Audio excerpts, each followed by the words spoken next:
Was Muhammad a descendant of Ishmael? Muslim narrators fabricated stories to support the claims of the Quran and Muhammad.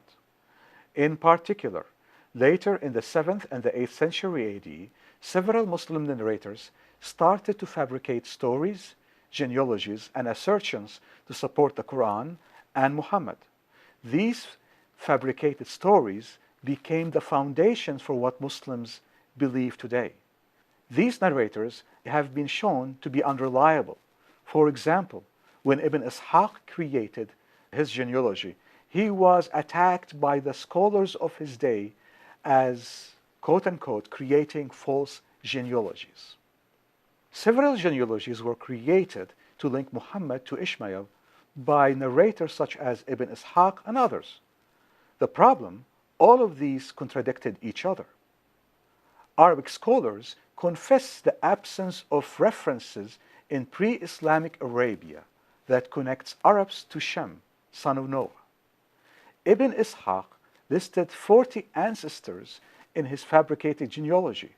However, these 40 ancestors were not sufficient to cover the period between Muhammad and Abraham. It was short for over 700 years.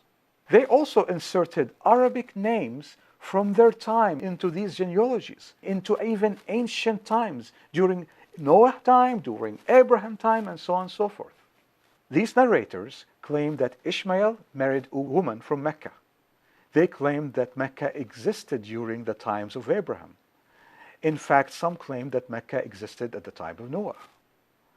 They invented Arabic names for her and her father. Ibn Abbas and Ibn Ishaq had actually different names for her.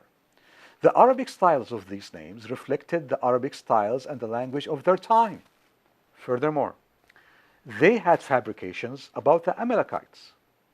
They inserted the Amalekites, who were descended of Esau, the son of Isaac, and became extant in the 10th century BC, into the genealogy that links Muhammad to Ishmael. They claimed that Amalekites actually lived in Mecca. Ibn Abbas even claimed that Amalekites were Himyarites in Yemen. However, the Himyarites did not exist before the 2nd century BC. And if these lived during Abraham time, they returned back to the 21st century BC.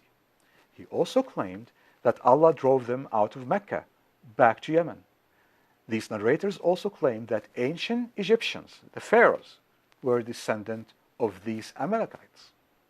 There are more fabrications. For example, they claim that a tribe called Jarham lived in Mecca during Abraham time.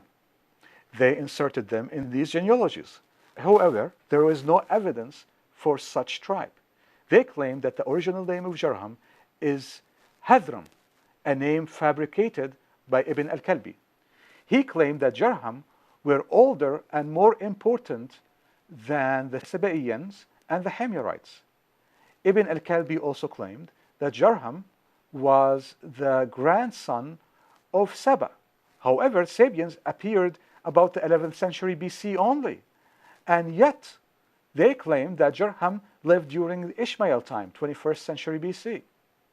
They claimed that Jarham ruled Yemen and Al-Hijaz, yet none of the Yemeni and Hijazi inscriptions contain any single reference to Jarham. Ibn Abbas claimed that Jarham came originally from Damascus to Mecca. They fabricated a poem and attributed it to Jarham. However, the poem utilized the form and styles of later Arabic language. In fact, many poems were fabricated, but can be safely placed in later Islamic era, according to prominent Islamic scholars. The Islamic claims about Adnan and Qahtan. Muslims narrator divided Arabs into two groups. One group called Qahtan, and the other is Adnan. They claim that Arabs from Yemen were descendant of Qahtan, while those from Hijaz and northern Arabia were descendant from Adnan.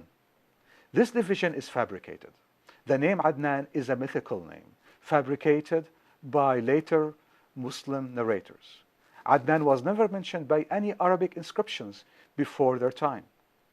Qahtanites were never mentioned in any of the Yemeni inscriptions, despite the fact that we have a wealth of Yemeni inscriptions and the fact that Yemenis, according to Islamic claim, they were descendants of Qahtan. The late Islamic genealogies that connected Adnan to Ishmaelites were all contradictory.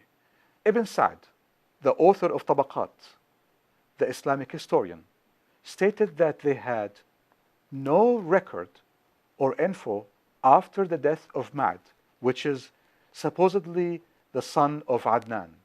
The division or these names were not found in the Quran or the Hadith of Muhammad.